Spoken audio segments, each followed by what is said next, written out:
جو موت سے ڈرتے پھرتے ہیں محض اس لیے کہ جہاد پہ نہ جانا پڑے، بہانے تراشتے ہیں.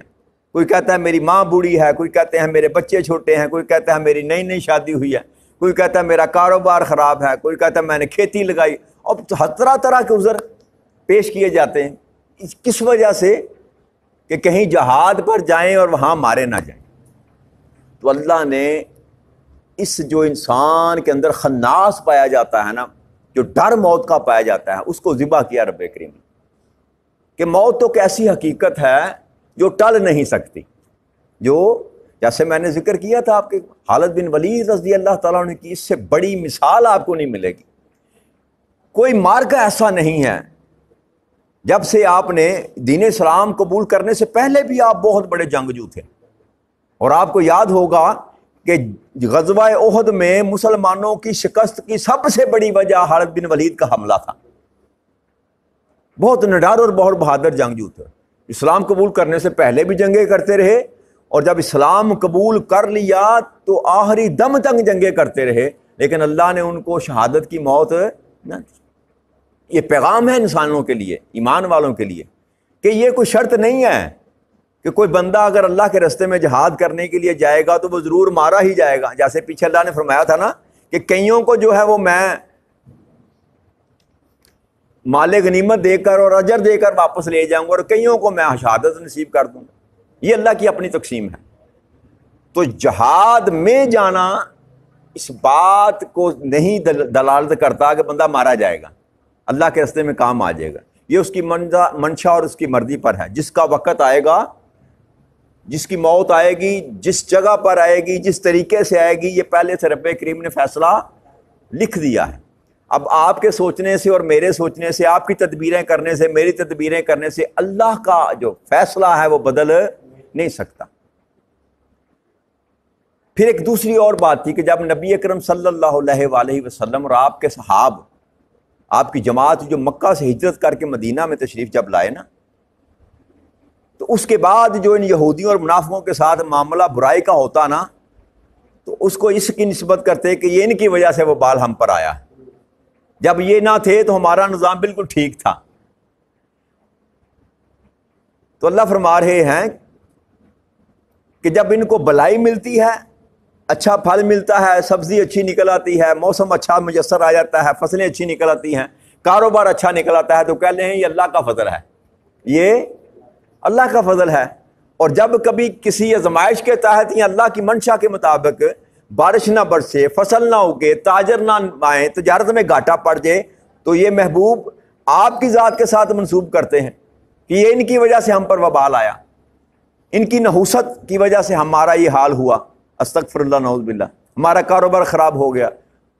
جی تو اللہ کریم نے ارشاد فرمایا کہ میرے محبوب ان سے ذرا آپ فرما دیں کہ حقیقتاً سب کچھ اللہ ہی کی طرف سے ہوتا ہے، اللہ ہی کی طرف سے ہوتا ہے. اب اس میں کوئی دو رائے نہیں ہے. جب اللہ کریم نے ارشاد فرمایا ان اللہ علی کل شیء قدیر، ہر چیز کی قدرت ہے ہی بے شک اللہ کے ہاتھ میں، اللہ کے پاس ہے. تو اب اچھائی اترے یا برائی اترے، اچھائی اترے یا برائی اترے، دونوں ہی اللہ ہی کی طرف سے اترتی ہیں، دونوں ہی اللہ ہی کی طرف سے اترتے ہیں. اس میں کوئی شک والی بات نہیں. فرق کہاں ہے؟ فرق صرف اتنا ہے کہ جو اچھائی اترتی ہے، جو اچھائی اترتی ہے وہ اللہ کا فضل اور اللہ کی رحمت اور اللہ کے کرم کے سبب سے اترتی ہے، اور جو برائی ہمارے لیے اترتی ہے وہ ہمارے اعمال کی شامت کی وجہ سے اترتی ہے.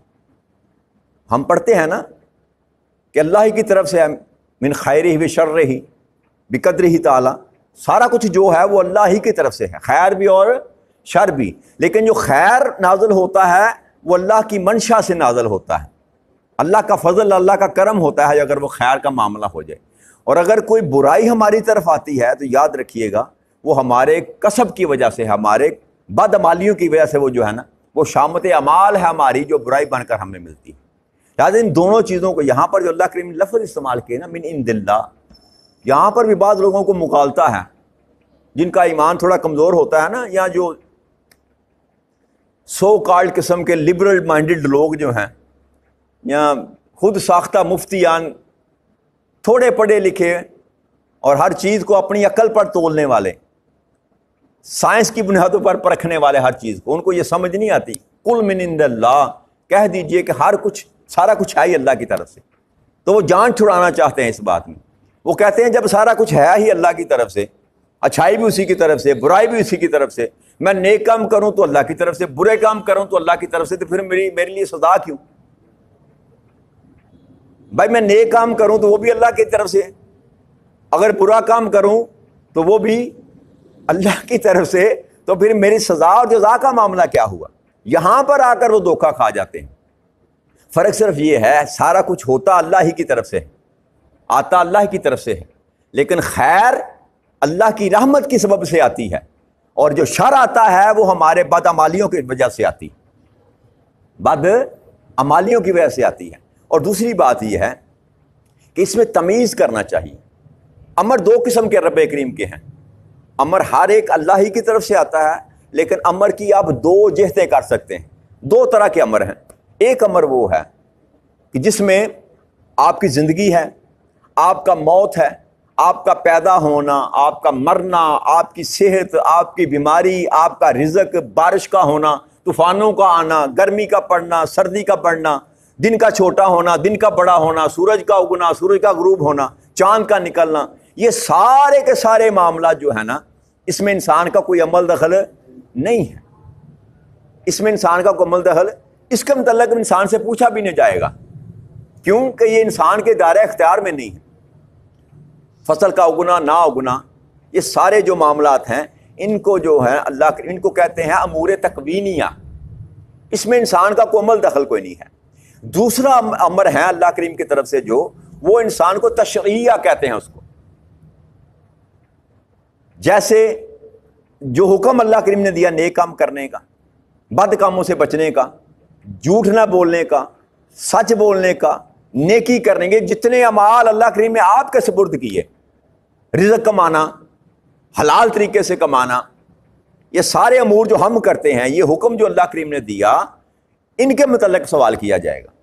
تو جو ہمارے اختیار میں ہے، کروں یا نہ کروں، کروں یا نہ کروں، اس چیز کا رب کریم نے جو مجھے اختیار دے رکھا ہے، اس کا حساب ہوگا۔ اس کا جس جنس کو اللہ کریم نے یہ اختیار دیا ہے، اس سے حساب لیا جائے گا۔ اب پوری کائنات میں دو ہی جنسیں ایسی ہیں جس کو اللہ کریم نے یہ اختیار دیا۔ فرشتوں کو یہ اختیار نہیں دیا کہ وہ جو چاہیں کریں یا نہ کریں، اپنی مرضی۔ فرشتہ اپنی مرضی نہیں کر سکتا، اس لیے اس سے حساب نہیں ہوگا۔ چرند پرند ہیں، جو کچھ کائنات میں آپ دیکھتے ہیں، گدھا، کھوتا، گھوڑا، شیر، چیتا، گیدڑ، کوا، چڑیا، یہ جو کچھ چرند پرند آپ مخلوقات اللہ کی دیکھتے ہیں، ان سے بھی حساب و کتاب۔ گدھا اگر کسی اور کے کھیت میں سے بھی منہ مار لے گا نا، تو اس کا حساب نہیں ہوگا کہ کیوں مارا تو نے، کیوں؟ اللہ کریم نے وہ عقل سلیم اس کو عطا نہیں کی کہ یہ تیرا ہے کہ نہیں تیرا ہے۔ جی اب دو قومیں ایسی، دو جنسیں ایسی ہیں، ایک انسان اور ایک جن کو اللہ کریم نے سوچنے سمجھنے کی صلاحیت عطا کی، عقل سلیم جس کو کہتے ہیں، نیکی اور بدی میں فرق کرنے کی تمیز، اچھائی اور برائی میں فرق کرنے کی تمیز، اور سب سے بڑھ کر پھر اپنے رسولوں کو بھیجا۔ جنات میں بھی رسول آتے رہے اور انسانوں میں بھی رسول آتے رہے، اور وہ آ کر انسان کو بتاتے رہے، ٹیچ کرتے رہے کہ یہ اچھائی ہے، یہ برائی ہے، یہ نیکی کا رستہ ہے، یہ بدی کا رستہ ہے، یہ اللہ کا رستہ ہے، یہ شیطان کا رستہ ہے۔ تو سارا کچھ دکھایا بھی، سارا کچھ بتایا بھی، سارا کچھ سمجھایا بھی، یہ سارے کا سارا بندوبست کرنے کے بعد پھر آپ سے حساب لیا جائے گا۔ یہ نہیں ہے بندہ کہہ سکتا کہ مولا میرے پاس تو تیرا نبی کو نہیں آیا، میرے پاس تو تیرا پیغام کو نہیں آیا، مجھے تو پتہ ہی نہیں تھا یہ کہ برائی ہے، میں جانتا ہی نہیں تھا کہ یہ برا عمل ہے۔ سارا کچھ رب کریم نے اپنے انبیاء کرام کے ذریعے انسانوں تک پیغام پہنچا دیا۔ جب ہر انسان کو سمجھا دیا، اب جب سمجھنے کے بعد بھی بندہ اپنی مرضی کرے گا تو پھر اس کا حساب اس کو دینا پڑے گا، اس کا حساب اس کو دینا پڑے، یہ فرق ہے۔ لیکن سارے کا سارا جو معاملہ ہے، بندہ اگر کہنا کہ یہ میری طرف سے یا میں کر سکتا ہوں یا میں نے کیا ہے، تو یہ جاہلیت ہے۔ یہ کیا ہے؟ امر جو کچھ بھی ہے وہ رب کریم کی مرضی سے ہوتا ہے، اسی کی طرف سے ہوتا ہے، لیکن اسباب ہیں کیونکہ یہ دنیا اسباب کی ہے، اللہ کریم نے سبب کے ساتھ سارے معاملات کو چلایا، سبب کے ساتھ سارے معاملات کو چلایا ہے، لیکن یہ ہے کہ امر اسی کا چلتا ہے، امر اسی کا چلتا ہے، تو لہذا یہ کنفیوژن نہیں انسان کو ہونی چاہیے۔ اور اس میں بھی یاد رکھیے گا کچھ لوگ ایسے ہیں، دو طبقات ایسے گزرے ہمارے پیچھے صدیوں میں سے، کوئی 13-14 صدیاں پہلے، اب وہ مفقود ہیں، لیکن ان کی جو ذہنی سوچ تھی نا وہ اب بھی نظر آتی ہے، لوگوں میں نظر آتی ہے۔ ایک تھا فرقہ تھا جبریہ، ایک کا نام تھا فرقہ جبریہ، جو کہتے تھے کہ سارے افعال جو ہیں اس کا خالق انسان ہے، کہ جو کچھ بھی کرتا ہے انسان اپنے آپ سے ہی کرتا ہے، خالق بھی انسان ہی اپنے افعال کا، اس قدر اختیار اس کو دے دیا گیا کہ جو کچھ انسان کرتا ہے اپنی من مرضی، اپنے خالق بھی وہی ہے اپنے افعال کا۔ اس کو کہتے ہیں جبریہ، فرقہ جبریہ۔ اور ایک جو تھے ان کو کہتے تھے معافی چاہتا ہوں، فرقہ جبریہ کا قول یہ تھا وہ جو کہتے تھے کہ انسان بے بس ہے، جیسے پتھر بے بس ہیں، جانور بے بس ہیں، کچھ کرنے کے قابل نہیں ہے، جیسے اللہ کریم کا امر ہوتا ہے ویسے ہو جاتا ہے، انسان کے اختیار میں کچھ نہیں ہے، جیسے چرند پرند جانوروں کے اختیار میں نہیں ہے ویسے ہی انسان کے اختیار میں کچھ نہیں ہے۔ وہ فرقہ جبریہ تھا، یعنی کہ جبر کے ساتھ انسان سے کروایا جا رہا ہے جو کچھ بھی کر رہا ہے۔ اس کے مخالف تھے معتزلہ فرقہ، جو تیسرا فرقہ جنم جس نے لیا دوسری صدی ہجری کے بعد جا کے 150-200 سال کے درمیان، معتزلہ وہ یہ کہتے تھے کہ انسان اپنے افعال کا خود کا خالق ہے، اور یہ دونوں سوچیں غلط ہیں، یہ دونوں سوچیں غلط ہیں۔ اصل سوچ جو وہ کیا ہے، اصل سوچ یہ ہے کہ انسان کاسب ہے اور اللہ خالق ہے۔